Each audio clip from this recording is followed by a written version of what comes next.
It's the move before the move. It has to be. Mitch Morelands' quietly strong 2017 season led to a reunion with the Red Sox on Monday, when a two-year, $13 million deal through 2019 plus another eventual $1 million in incentives became official. "I was hoping so," Moreland said of a return to Boston. Going into the offseason, obviously had a few questions about it there at the end of the season, and I'll echo what I said then. I loved playing here, loved the guys, everything about it. We had a pretty successful year obviously, didn't finish the way we wanted. Looking forward to being back and maybe taking care of some unfinished business. The move gives the Red Sox a reliable first base option, although it does not give the fan base the news it's been dying for to this point: the addition of a tremendous power hitter. Likely, that addition is still to come, although it clearly won't be at first base, where free agent Eric Hosmer is one of the top names on the market. We still continue to feel that we have the opportunity to add someone else to our club from an offensive perspective that won't be a first baseman, but we feel we have a DH, that between Hanley Ramirez and if I could find someone else, outfield spots, that would give us plenty of at-bats and opportunities for somebody to contribute in a time fashion, Sox president of baseball operations Dave Dombrowski said. "I don't know if it will happen or not, but there are some names out there, people from a trade and free agent perspective that we'll continue to talk to." The Red Sox did look elsewhere for a first baseman before going back to Moreland. "We've stayed in contact with Mitch's representative really all off-season," Dombrowski said. "We liked the job that Mitch did for us last year. We knew he wanted to come back here. We wanted to explore some other options, which they were aware of, and so we did that." The deal started to pick up steam Friday, per Dombrowski. Dombrowski suspected teams that missed out on Carlos Santana, who signed with the Phillies, jumped into the fray.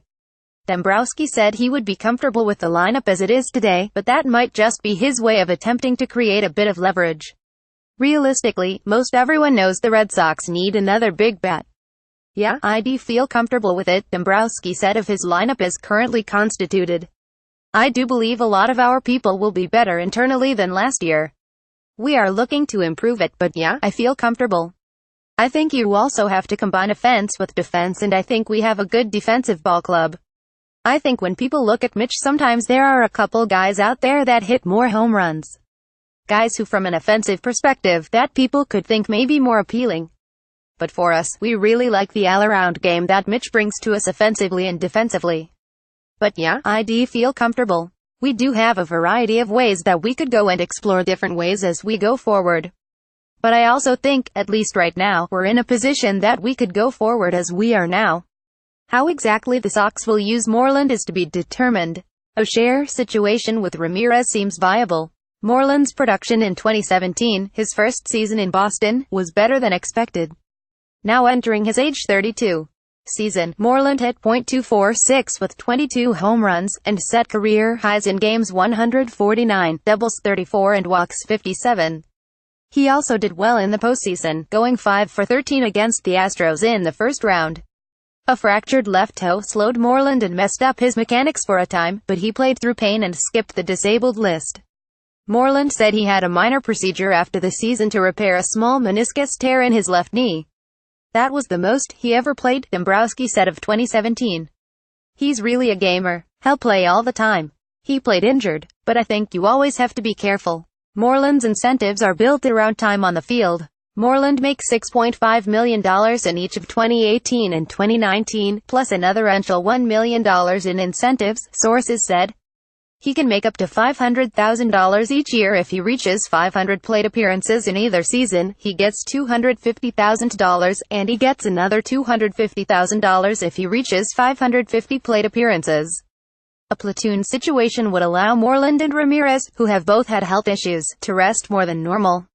It would also provide depth if one of them does wind up on the disabled list. Ramirez's contract is basically unmovable because of a $22 million vesting option that kicks in for 2019 if he has 497 plate appearances in 2017. The option calls for 1,050 plate appearances combined between 201,718, plus passing a physical. Dombrowski said he did not feel it would be necessary to move someone currently on the team to make an addition. "There's a lot of things to be done in the industry between now and spring training, and we'll keep abreast of what those things are and see if we can still help ourselves," Dombrowski said. NBC Sports Boston schedule.